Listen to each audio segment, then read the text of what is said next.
అదరగొట్టే కారం రంగు రుచి ఆచి కారం పొడి. స్మాల్ ఫిష్ ను వదిలేసి బిగ్ ఫిష్, చిన్న చేప పిల్లను పట్టుకున్నట్టు అని కాపాడుతున్నారు.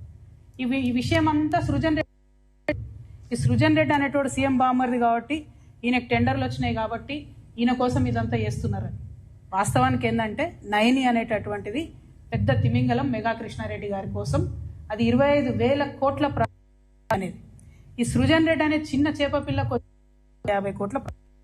సో ఈ 250 కోట్ల ప్రాజెక్ట్ పెద్ద తిమింగలాన్ని వదిలిపెట్టాలని గుంట నక్క తీవ్రంగా చేస్తుంది.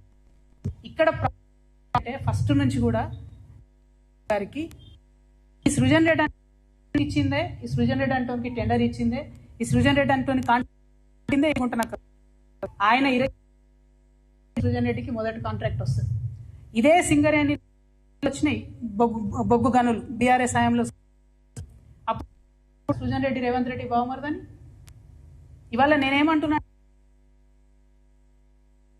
ఎక్స్పోజ్ చేస్తున్నారు, కార్మికుల కోసం చేస్తురా, సింగరేణి సంస్థను కాపాడడం కోసం చేస్తురా, నిరోధించడానికి లేకపోతే కాపాడడానికి. ఆ విషయం ఇవాళ ప్రజల వద్ద నేను స్పష్టంగా చెప్పదలుచున్నా.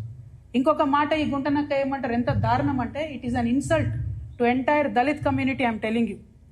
బట్టి విక్రమార్క గారికి నేను లెటర్ రాయను, కిషన్ రెడ్డి గారికి రాస్తా. బట్టి విక్రమార్క గారు power minister, he has every power in his hand to cancel the tender. ఆయన చేసిండు కూడా నేను టెండర్ క్యాన్సిల్. మరి మీకేమైంది లెటర్ రాయడానికి? ప్రధాన ప్రతిపక్షానికి ఉప ముఖ్యమంత్రి గారు, పవర్ మినిస్టరు, అట్లీస్ట్ మీరు రాయాలి కదా లెటర్. మేము అడుగుతా ఉన్నాం, మేమేం డిమాండ్ చేస్తున్నామంటే అసలు ఈ ఎండిఓ సిస్టమ్ ఉండకూడదు. ఎండిఓ అంటే సులభంగా ఏంటంటే సింగరేణికి ఆల్రెడీ ఉన్న బొగ్గు గనికి కంప్లీట్గా లీజ్ ఇచ్చేటటువంటి వ్యవహారం. అంటే మట్టి వాళ్ళే తీసుకుంటారు, బొగ్గు వాళ్ళే తీసుకుంటారు, తీసుకున్న బొగ్గును కూడా వాళ్ళే అమ్ముకుంటారు. అట్లా కాకుండా సింగరేణికి మొత్తం ఇప్పటి వరకు 19 ఓపెన్ కాస్ట్ మైన్లు ఉంటాయి, 22 అండర్ గ్రౌండ్ మైన్లు ఉంటాయి.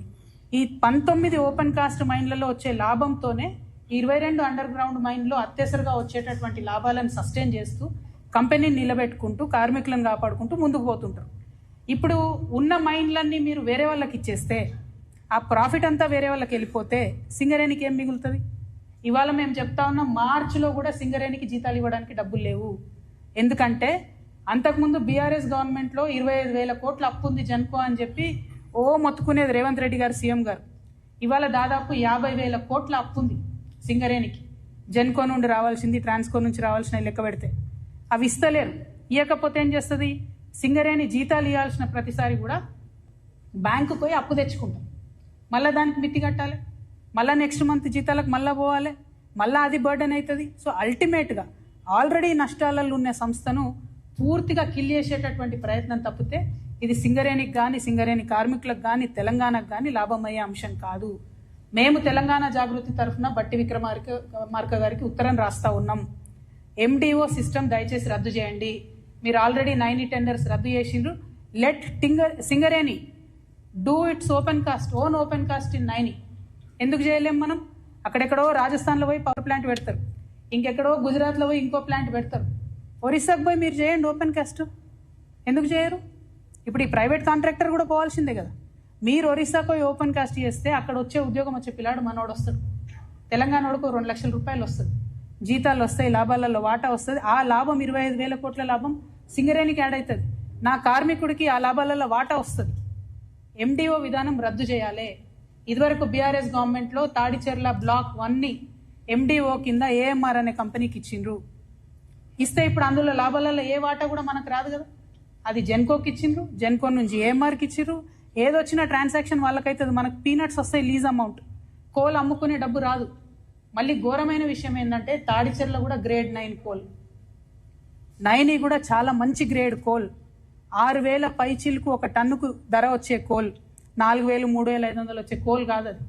దీన్ని 25 సంవత్సరాలకు మీరు ఆ పెద్ద తిమింగలానికి కట్టబెట్టే ప్రయత్నం చేస్తున్నారు. కాంగ్రెస్ పార్టీ యొక్క అవినీతిని గమనిస్తూ ఉన్నారు తెలంగాణ ప్రజలు. దయచేసి ఈ విధానాన్ని రద్దు చేసుకోండి. ఈ టెండర్ మీరు ఆల్రెడీ క్యాన్సిల్ చేసిన అట్లనే ఉంచండి, క్యాన్సిల్ చేయండి. కానీ at the same time BRS యొక్క డొల్లతనాన్ని కూడా మేమందరం కూడా గమనిస్తూ ఉన్నాం. దాన్ని కూడా ప్రజలకు ఎప్పటికప్పుడు చెప్తూనే ఉంటాం. అబద్ధాలు చెప్పకండి.